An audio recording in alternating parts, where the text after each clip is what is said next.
DS চেষ্টা করছে যেন অপ্রতিবন্ধী মানুষরা প্রতিবন্ধী হয়ে আমরা অপ্রতিবন্ধীদের জন্য কাজ করার একটা প্রয়াস করেছে ডিআইএস।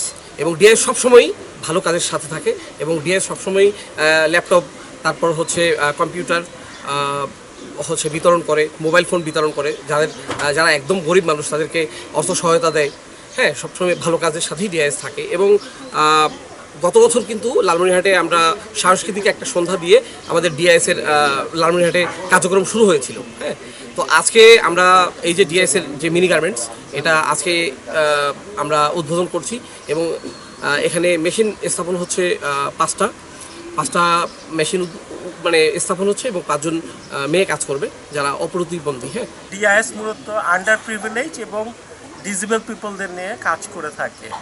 তো আমরা গত 2017 সাল থেকে কাজ করছি। তো কাজ করতে এসে আমরা যেটা দেখলাম যে কোনোভাবে যদি এই আন্ডার প্রিভিলেজ এবং আমাদের যে পার্সোনাল ডিসেবিলিটি একসাথে ব্লেন্ড করে কিছু করা যায় তাহলে কেমন হয়।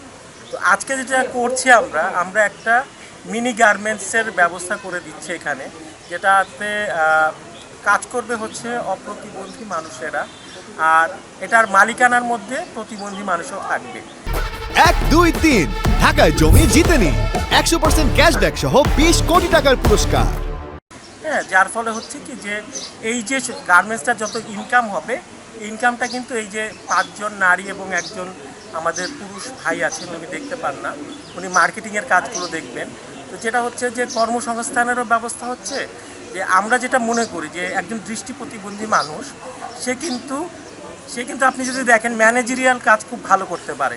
এই দুয়ের সম্মেলন ঘটানোটাই হচ্ছে আজকে আমাদের এই ডোরস ফর ইনক্লুসিভ সোসাইটির যে ডিআইএস মিনি গার্মেন্টস লালমনিরহাটে করলাম। এবং এটা আমাদের প্রথম পাইলট প্রজেক্ট। এরকম যদি হয় তাহলে আমরা 64টা জেলাতেই এরকম খুলে দিব। কাপড়ের শপিং ব্যাগটা খুব বেশি ব্যবহৃত হয়, এটা ওয়ান টাইম ইউজের মতো হয়ে গেছে। তো এই ব্যাগটা এখান থেকে তৈরি হবে এবং পরবর্তী পর্যায়ে আমরা যদি দেখি যে এটা আরও ভালো করছে তাহলে পাঞ্চ মেশিনে এনে দিব, যে 2 ধরনের ব্যাগ তৈরি হয়, একটা তো সেলাইয়ের মাধ্যমে আর একটা পাঞ্চ মেশিনে।